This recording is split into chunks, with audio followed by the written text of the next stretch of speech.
dessa cidade. E aí vamos juntar todos os assuntos, principalmente esse da faixa na universidade, que é o Transferban. Em que pé que está, o que o Oliva tem feito nesse processo, como ele está, porque obviamente completamente frustrado, mas como tem sido esse dia a dia desse jogador que está irregular e sem a possibilidade de treinar também? O Santos foi surpreendido pelo Transferban no contexto de que ele esperava levar o Transferban amanhã, tá? Essa dívida é super antiga, o Santos protelou, levou para a FIFA, levou para a Suíça, ganhou tempo mesmo sendo caloteiro. O Santos é aquele caloteiro orgulhoso, tá? O Santos tem orgulho de ser caloteiro. E o Santos esperava que o Transferban fosse amanhã. E se surpreendeu com o Transferban ali entre quinta e sexta-feira da semana passada. Sim. As contas eram do Transferban amanhã. E a primeira reação que a gente ouviu foi, putz, não vai dar para a gente escrever Oliva pro Novo Horizontino, mas daria para escrever Oliva para amanhã, porque entra um dinheiro do Souza. E eu acho que as informações aí foram desconexas, porque muita gente entendeu que o Santos anteciparia pagamento do Souza junto ao Tottenham via banco, né? E não, essa semana entraria uma parcela do Tottenham. Eu digo entraria porque todos no Santos falaram que o pagamento ao Arouca seria segunda-feira. Todo mundo falou, até segunda a gente paga. E não pagaram. Eu conversei com o Gel Pinto, presidente do Arouca, e o dinheiro não entrou. Se o Tottenham atrasou o pagamento, ou se o Santos não conseguiu, se o Santos teve dinheiro penhorado, isso deveria ser melhor explicado pela gestão. Porque a gestão até aqui não falou uma linha sobre Transferban. Um segundo ou uma linha. Um tweet, um story, nada. Uma nota oficial, o Santos sofreu Transferban e vai se esforçar para acabar. Não, teve nada até agora. Então, os caras falavam, beleza, a princípio falaram, eu acho que dá contra o Novo Horizontino.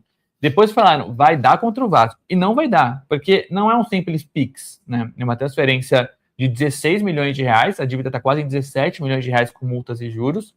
É uma dívida que precisa ser paga de forma internacional, recolhendo impostos, com comissão, incluindo fuso horário. O Arouca precisa receber, o Arouca vai contar cada centavo. Então, se o Santos for fazer o pagamento hoje, é um valor. Se eu fazer o pagamento amanhã, é outro. E se o Santos fizer um pagamento hoje que cai amanhã com o valor de amanhã, é outro. O Arouca vai cobrar R$200 de diferença se tiver. O Arouca está nesse nível. Então, assim, o Arouca vai ter que olhar, dar baixa, avisar a FIFA, com milhões de coisas para fazer, vai ter que tirar o nominho do Santos no site do Transferban. Não é algo simples. E o Santos não pagou até agora. Então dá para a gente dizer que o Christian Oliva não jogará contra o Vasco amanhã. Então o Christian Oliva está aí há mais de uma semana, treinou para jogar. Eles vão dizer que não, mas o Oliva treinou para jogar, não como titular, mas como opção ao Ilharão. Tanto é que o Ilharão joga até o final, morto. Certamente o Oliva entraria no lugar dele se fosse uma alternativa, já que o John Schmidt não está bem, e o Arão fica até o final e acaba errando no gol. Então as coisas não acontecem por acaso, como eu estou falando. E o Transferban não foi pago. E a gestão não fala um A. Hoje o Marcelo Teixeira foi às redes sociais para dar dar feliz aniversário pro Pepe. Aliás, feliz aniversário ao Pepe, que é o da Vila, 91 anos, um cara maravilhoso. Maravilhoso. Que cara da hora. Tá ótimo dar parabéns pro Pepe. Mas o mais importante é dar satisfação para a torcida. Não é correr para tirar faixa no Santa Cecília. É explicar por que a faixa tá lá. Por que a faixa foi feita? Por que está escrito lá, paga o Transferban? Porque você criou essa dívida, porque você não honrou seu pagamento e porque você não justificou, e ele segue criando narrativas, né? Existem aí pessoas que são ainda utilizadas pelo presidente para dizer que vai acontecer isso ou aquilo. E as coisas não acontecem. Então, quando a gente fala, ó, eles estão falando que vai acontecer isso, mas, ó, eu duvido. É esse ponto que eles chegaram, né? A gente não se apropria mais das informações, porque às vezes a gente ouve um off de quem a gente confia, a gente torna para nós a informação. Eu apurei que vai pagar. Quando a gente confia, a gente não confia mais. Então a gente fala, ó, eu apurei que vai pagar. Mas, ó, eu não acredito que vai pagar. Entendeu? Eles chegaram nesse lugar, nesse nível.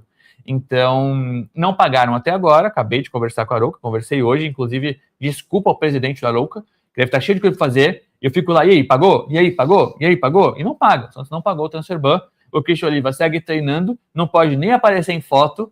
Então, todo mundo que trabalha no Santos tem que tomar o maior cuidado do mundo para não mostrar o Christian Oliva, porque o jogador não assinou o contrato, não pode assinar. Tá tudo certo, tá? A negociação não vai ser cancelada, a não ser que o Santos fique 3 meses no Transferban. A não ser que o Oliva, enfim, falar, vão todo mundo ir a merda e eu não quero mais. Aí, eu acho que não é isso. Existe a possibilidade, mas é pequena. Não, acho que não, porque ele já saiu, já se despediu, então já assinou rescisão no Nacional. É questão de realmente regularizar agora.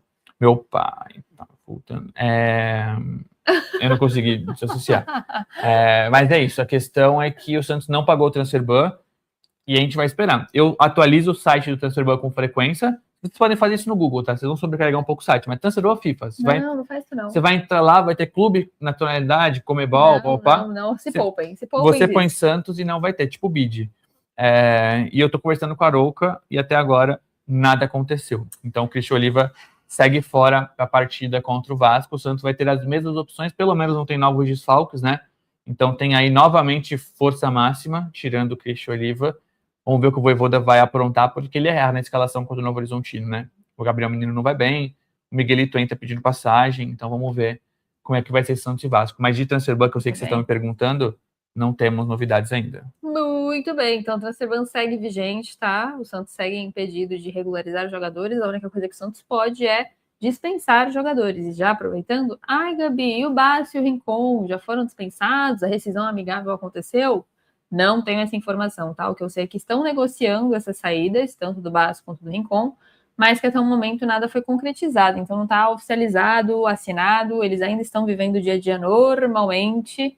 Estou esperando, inclusive, ansiosa para que saiam os relacionados do Santos e entender se algum deles, de repente, vai aparecer dentro desse jogo, mas a intenção do Santos é liberar os dois, tá? Então, essas decisões provavelmente vão acontecer, mas estão fazendo com calma para, enfim, conseguirem diminuir os gastos dessa rescisão. Nem isso eles conseguem, né? Nem isso. Faz uma semana que eles disseram que tinham fechado a rescisão. Eu falo que assim, disseram que tinham fechado porque eles avisam, né? Quando é notícia boa, eles fazem questão de chamar e dizer, estamos rescindindo, estamos fechando, estamos contratando. E a gente chama os empresários admitem a negociação pela rescisão, depois admitiram que está avançada, mas ambas as decisões não saíram no bid, então o Bácio consegue internando até para evitar processos, né? Enfim, o Alexis Duarte foi emprestado ao Libertad do Paraguai, ele foi doado ao Libertad do Paraguai, um empréstimo curto de 4 meses, com o Santos pagando a maior parte do salário, só para eles dizerem que tiraram o Alexis Duarte.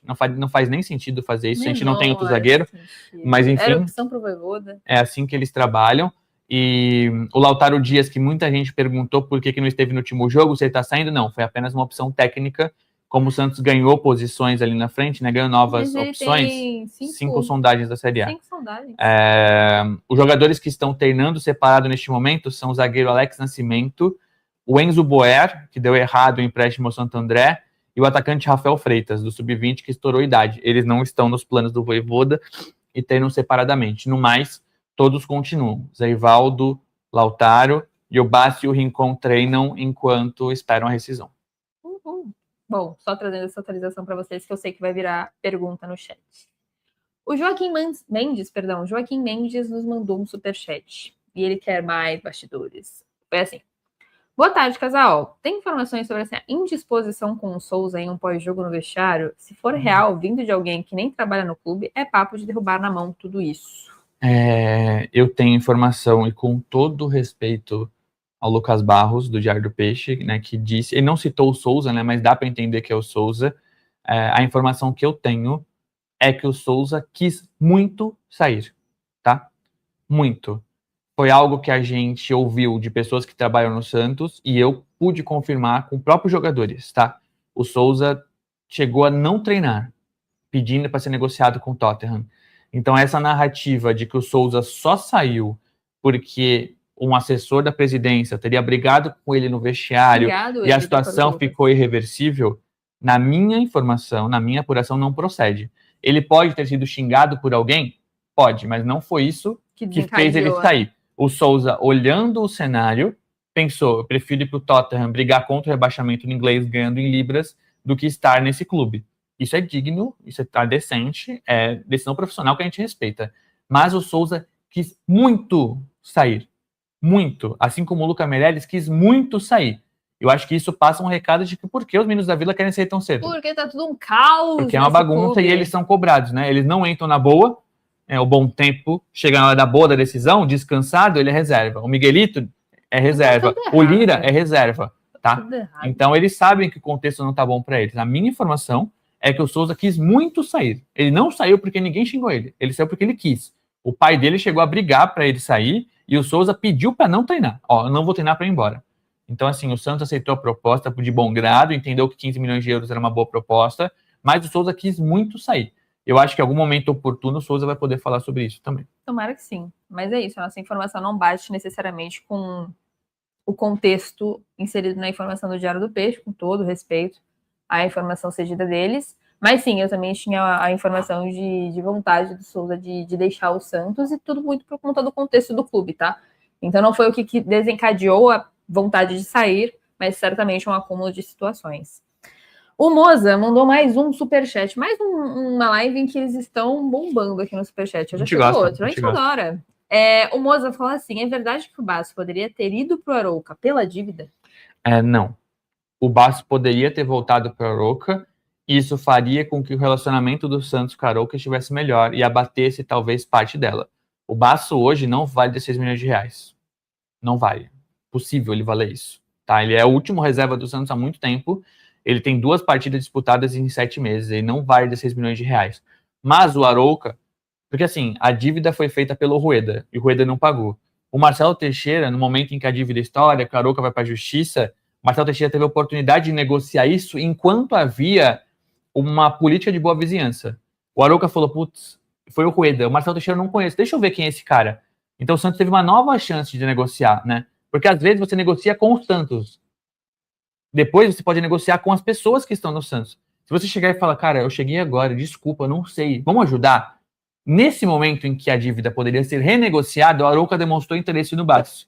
E aí o Marcelo Teixeira, Alexandre Galo e todos eles decidindo que não, que o Basso seria um nome importante. Então se o Santos negocia o Basso com o Arouca, vamos supor que a dívida fosse de 15 àquela altura, 14, sem multa e juros. O Santos poderia ter feito ali, o Basso vale quanto? 3, 4, 5, beleza. Vai para lá, a dívida passa a ser 8, só que aí depois você pode chegar por o que falou, pô, eu te liberei o Basso antes, me ajuda. O que o Santos fez? Não liberou o Basso e não pagou R$1 da dívida. Isso faz com que o Arouca hoje cobre cada centavo. Vamos supor que a dívida hoje seja de 16 milhões e 5 reais. E o Santos faça 16 milhões de reais, o Arouca não vai na FIFA falar que o Santos pagou. Esse é o cenário que o Santos conseguiu. Então a dívida começa com o Rueda e que o Marcelo Teixeira mantém, aumenta e mostra ter orgulho do calote. E a mesma coisa que fez com o Caixinha. O Santos tem uma dívida do Caixinha que era de 15 milhões de reais e que hoje está 16, 17. O Santos gastou R$1 milhão para levar para a última instância da Suíça, da FIFA, para ganhar mais um ano. Então o Santos é o caloteiro que tem orgulho. Ele sabe que não vai pagar o Caixinha, então faltando alguns dias para a última instância, fala, putz, agora o Caixinha, como é que a gente paga? E aí a dívida do Caixinha vai estourar no final do mandato do Marcelo. E aí com certeza eu falo, deixa o próximo presidente. Aí o Santos vai tomar banho. E a gente fica nessa, tá? Uma coisa que só que é importante, o transfer ban não vale para treinador, tá? Eu vi vocês perguntando, né? Demitiu o Vojvoda, como é que tá os outros já transfer ban? Não vale para treinador. O treinador tá liberado, só não vale para novos contratos. Dentro de competições, sobretudo, tá? Boa! Prontinho, mandou um superchat, eu já vou ler, querido, que a gente ainda tem 2 assuntos para conversar, e aí na transição de um para outro eu leio o seu superchat, tá bom, meu bem? Tu anotou aqui para mim e eu tava por fora dessa, então eu vou deixar para você. O Lucas falou assim, Zé Vitor, da Portuguesa, foi indicado e está sendo avaliado pelo Vojvoda. Informação que vamos guardar para live. Então, assim, é com você. Eu vou até vir aqui pro lado e te deixar mais exposto aí para você falar direitinho sobre o Zé. Fica à vontade. Eu vou falando, claro, como não. Mas de acordo com o Serginho, então a apuração dele aqui de que Zé Vitor, da Portuguesa, está sendo indicado ao Santos? Vamos lá, existem diferenças entre o jogador ser oferecido e indicado, tá? O oferecido é o jogador que às vezes você pode conseguir oferecer para o Santos. Se você é próximo a um jogador, um intermediário, um agente, conhece alguém, você monta um material, manda vídeo na @SantosFC, no e-mail para algum conhecido e você consegue oferecer. E diversos jogadores são oferecidos. Inclusive, um dos meus sonhos é saber, tipo assim, conseguir uma lista dos 400 jogadores oferecidos, porque deve ter cara da quinta divisão do Camboja, tá ligado? Então, assim, muitos jogadores são oferecidos, outros são indicados. E aí isso ocorre a pessoas próximas. Então, às vezes, foi um analista que trabalhou no Santos, que está na Portuguesa, um empresário próximo, um jogador que conhece o outro. Então, o que eu ouvi foi que o Zé Vitor não foi oferecido, ele foi indicado. Tipo assim, cara, o Zé Vitor é uma boa. E quando o Zé Vitor foi indicado, o nome foi repassado à análise de mercado, e a análise de mercado já estava avaliando o Zé Vitor diante do bom campeonato paulista que ele fez pela Portuguesa. Ele acaba de fazer um gol no Corinthians Tô agora. perguntando se o Zé Vitor é zagueiro. Não, o Zé Vitor é meio campista. O Zé Vitor é meio campista. Ele é mais meia do que volante, quase como um terceiro homem de meio campo. Ele pode marcar ali, mas ele chega bem para o ataque, jogador alto, fez o gol agora no Canindé contra o Corinthians, fez um bom campeonato paulista. Ele e o Maceió, que quase jogou no Santos, Já citaram o Maceió aqui. foram destaques na Lusa. Então, quando esse nome foi indicado, falou, não, a gente já estava vendo. E a análise do departamento de mercado do Santos é uma análise positiva. É o que eu falo. Analista de mercado, ele não indica a contratação. Ele sinaliza. Então, assim, o relatório não vai dizer contrato, o relatório vai dizer ele casa com as nossas características. Ele é barato, ele é bom nisso e ruim naquilo. O scout foi positivo sobre o Zé Vitor. E aí, diante desse contexto, um jogador oferecido, que está em alta, de Santos com pouco dinheiro, precisando de meio-campistas, o nome chegou na mão do Vojvoda. Esse trâmite tem vários nomes que chegam ao Santos de alguma forma, passam pelo crivo da análise de mercado, às vezes o nome nem é avaliado direito. O analista já sabe. Tipo assim, não, isso aí não vale. Ou ele olha 10 minutos e fala, nossa, pelo amor de Deus, quem mandou isso aqui?